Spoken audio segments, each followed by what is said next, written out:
하나님의 말씀은 민수기 35장 9절에서 21절까지의 말씀입니다. 그 중에서 11절과 12절 말씀을 읽도록 하겠습니다. 너희를 위하여 성읍을 도피성으로 정하여 부지 중에 살인한 자가 그리로 피하게 하라.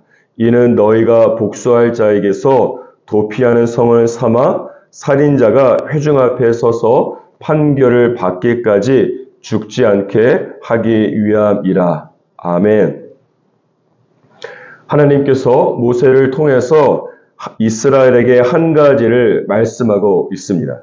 그것은 무엇인가 하면 이스라엘이 요단강을 건너서 가나안 땅에 들어가거든 도피성을 만드는 것입니다. 도피성은 11절과 12절 말씀에 기록된 것처럼 부지 중에 살인한 사람이 정식 재판을 받을 때까지 그에게 복수하려고 하는 사람을 피해서 도피할 수 있는 성을 의미하는 것입니다. 그리고 13절에 보시면 하나님께서 요단 동편에 3개를 만들고 또한 요단강 서쪽인 가나안 땅에 3개, 총 6개의 도피성을 만들라고 말씀하셨습니다. 반면에 16절 이하의 말씀들을 이렇게 쭉 보시면 부지 중이 아니라 고의로 사람을 죽이는 경우에는 그 살인자를 반드시 죽이라고 하나님께서 말씀하고 있습니다. 여기서 먼저 주목하고 싶은 것은 무엇인가 하면 이 도피성과 살인자에 대한 규정들은 이스라엘이 가나안 땅에 들어간 후에도 필요한 것이라는 점입니다. 이것은 다른 말로 말하면 이스라엘이 요단강을 건너서 약속의 땅에 들어갔지만 그곳에서도 여전히 사람을 죽이는 살인과 증오와 복수 등이 일어날 것임을 의미하는 것입니다. 이 대목에서 한 가지 중요한 영적 교훈을 발견할 수 있습니다. 그것은 이스라엘이 가나안 땅에 들어갔다고 해서 그것이 반드시 이스라엘이 영적으로 깊이 변화하고 성숙을 이룬 것은 아닐 수 있다는 것입니다. 다음과 같이 한번 생각해 보십시오. 이스라엘은 가나안 땅에 들어가게 됨으로써 사실 이것은 비유하자면 오랫동안 기도했던 인생의 목표를 이룬 것과 같은 것입니다. 이런 경우에 세상과 대부분의 사람들은 내가 힘들게 이룬 인생의 업적만큼이나 내 자신도 영적으로 많이 변하고 성장한 것으로 착각할 때가 많습니다.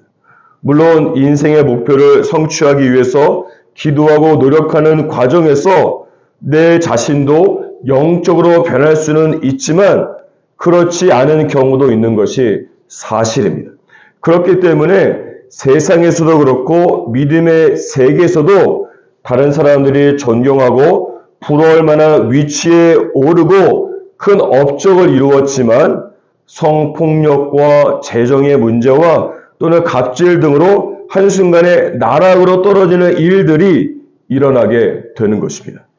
인생의 목표를 성취해서 가나안 땅에 들어갔지만 이 죄악 때문에 가나안 땅이 오히려 저주가 되고 더 나아가서 쫓겨나는 것입니다.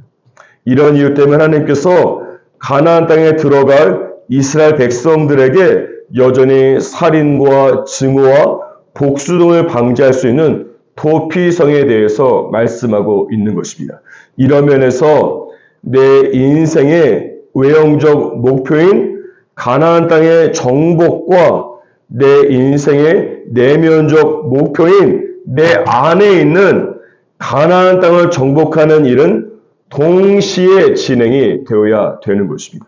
그렇지 않으면 내 안에 정복되지 않은 가나안적인 요소가 내 인생을 망가뜨리게 되는 것은 시간 문제일 수 있습니다. 하지만 이 인간적인 눈으로 보면 대부분의 사람들은 내 인생의 목표인 가나안 땅을 정복하는 것에는 많은 관심이 있지만 반면에 하나님께서는 내 마음 안에 있는 가나안 땅을 정복하는 데 더 큰 관심을 가지고 계십니다. 그렇기 때문에 하나님께서 이스라엘에게 40년의 광야 훈련을 통해서 그들 안에 있는 가나안 땅을 먼저 정복하게 하신 것입니다. 따라서 저와 여러분은 내 인생의 외형적 목표인 가나안 땅 정복을 궁극적 목표로 생각해서는 안 됩니다. 오히려 저와 여러분은 내가 영적으로 변해서 내 안에 있는 가나안적 요소가 없어지고 예수님을 닮아가는 내 안에 있는 가나안 땅 정복을 궁극적 목표로 삼고 살아가시기를 주님의 이름으로 축복합니다. 오늘 하루 살아갈 때에 내 인생의 가나안 땅과 내 마음 안에 있는 가나안 땅을 동시에 정복해 나아가시기를 주님의 이름으로 축복합니다. 다시 말씀으로 돌아가면 9절부터 13절까지는 부지 중에 살인한 사람이 공개적으로 판결을 받기까지 보호를 받는 도피성에 대해서 말씀하고 있습니다. 이것은 하나님의 긍휼을 의미하는 것입니다. 반면에 16절부터 21절까지는 고의로 살인한 사람은 반드시 피를 보복하는 자에 의해서 죽임을 당해야 한다고 말씀하고 있습니다. 이것은 하나님의 공의를 말씀하는 것이죠. 따라서 하나님께서는 어떤 분이십니까? 공의의 하나님일 뿐만 아니라 동시에 긍휼의 하나님이 되시는 것입니다. 이 하나님의 공의와 하나님의 사랑과 긍휼을 동시에 만족시키는 것이 무엇입니까? 바로 예수 그리스도의 십자가가 되는 것입니다. 하나님께서 공의를 통해서 모든 사람의 죄에 대해서 죽음으로 심판을 하셔야 합니다. 로마서 6장 23절에 보면 죄의 삭은 사망이기 때문입니다. 그런데 동시에 하나님께서 모든 사람을 사랑하시기 때문에 모든 사람의 죄를 대신해서 예수 그리스도께서 십자가에서 죽음의 심판을 담당하게 하신 것입니다. 요한복음 3장 16절에 보면 하나님이 세상을 이처럼 사랑하사 독생자를 주셨으니 이는 저를 믿는 자마다 멸망치 않고 영생을 얻게 하려 함이라고 말씀하고 있습니다. 이 말씀에 보면 예수를 믿는 자마다 멸망치 않고 영생을 얻는다고 말씀하고 있습니다. 이것은 예수 그리스도께서 그를 믿는 모든 자에게 도피성이 되어주신다는 의미입니다.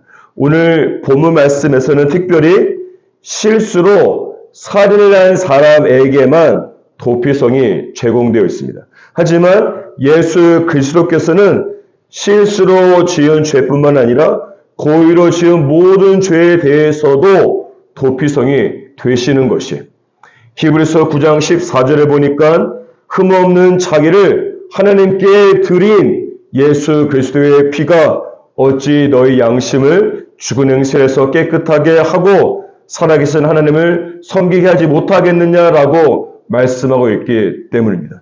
따라서 구약의 도피성은 부지 중에 지은 살인죄에만 적용되는 반면에 신약에 오면 도피성 대신 예수 그리스도에게 피하는 사람은 모든 죄에 대해서 용서를 받을 수 있는 것입니다. 그런데 이 대목에서 주의할 것은 무엇인가 하면 저와 여러분은 이 신약 시대에 살고 있음에도 불구하고 다른 사람의 죄를 용서하는 것에 대해서는 아직도 구약 시대에 살고 있는 것은 아닌가 하는 것입니다. 왜냐하면 오늘 본문 말씀에 기록된 부지 중에 실수로 지은 살인죄는 도피성이 적용되는 것처럼 내 기준으로 볼 때에, 내 생각으로 볼 때에 내가 용서할 수 있는 죄에 대해서만 용서하며 살아가고 있기 때문입니다. 이것은 마태복음 18장에 보면 베드로가 예수님에게 형제의 죄를 7번까지 용서하면 됩니까? 라고 질문한 것과 같은 것이에요. 이 베드로의 질문에는 내가 형제의 죄를 용서할 수 있는 것은 7번이 내 용서의 한계점이고 7번을 넘어가면 절대로 나는 도저히 용서를 할 수 없다는 것을 전제로 한 것이기 때문에 그렇습니다. 그러자 예수님께서 베드로의 속마음을 간파하시고 무엇이라고 말씀하십니까? 7번이 아니라 7번을 70번까지라도 용서하라고 말씀하고 있습니다. 나는 내 죄에 대해서는 예수님께 7번씩 70번 이상의 용서를 이해받기를 원합니다. 하지만 나는 다른 사람의 죄에 대해서만은 7번까지만 용서하고 이해하려고 하는 것입니다. 이것은 비유하자면 내가 하면 로맨스가 되는 것이고 다른 사람이 하면 불륜이라고 말하면서 나와 다른 사람에 대해서 다른 잣대를 적용하는 것과 같은 것으로서 내가 잘못하면 긍휼을 구하고 다른 사람이 잘못하면 엄격한 공의를 적용하는 것과 같은 것이 아니겠습니까? 사랑하는 여러분, 오늘 하루 살아가실 때에 예수 그리스도께서 내가 지은 모든 죄에 대해서 도필성이 되어주시는 것처럼 저와 여러분 또한 내가 용서할 만한 대상과 잘못의 어떤 인간적 제한을 두지 않고 모든 사람과 모든 죄악들에 대해서 예수 그리스도와 같이 용서할 수 있기를 주님의 이름으로 축복합니다.